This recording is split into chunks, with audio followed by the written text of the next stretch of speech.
तुम्हाला माहिती आहे ट्रेंड लाईन मध्ये आपण का ट्रॅप होतो? इथे बघितलं तर तुम्ही एक ट्रेंड लाईन अशी लावली असेल तुम्ही, राईट? ही ट्रेंड लाईन तुम्ही लावली असेल. या ट्रेंड लाईनचं इथे काय झालं?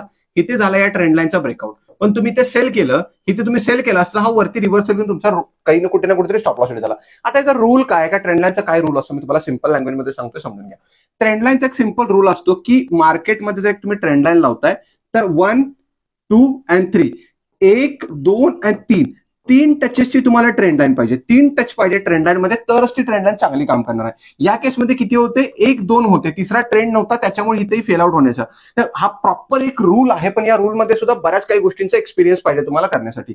ट्रेंड लाईन जर तुम्ही यूज करत असाल तर 3 टचेस वाली तुमच्याकडे जर ट्रेंड लाईन असेल तर ती एक चांगल्या पद्धतीने तुम्हाला ट्रेड डायरेक्शन देऊ शकते. 3 टचेस का? त्याचा एक सिंपल रूल जर मी तुम्हाला सांगायचं बोललो तर त्याचा 3 सिंपलचा रूल आहे. मार्केटने जास्तीत जास्त टाइम या ट्रेंड लाईन वरती स्पेंड केला पाहिजे.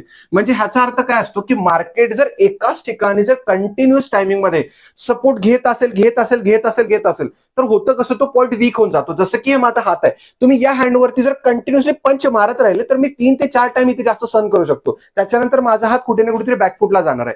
म्हणजेच तिथे सेम पॉईंट आहे की इथे तुम्ही 3 टचेस केल्यानंतर मल्टिपल टच झाल्यानंतर मार्केट परत इथून फॉल करू शकतं. म्हणून तुमचा ट्रेंड लाईनचा रूल कायम लक्षात ठेवा. व्हिडिओला सेव्ह पण करा म्हणजे तुमच्या लक्षात येईल, आणि लाईक करून शेअर करून कमेंट पण सांगा तुम्हाला माहिती होतं काय नाही. बाय.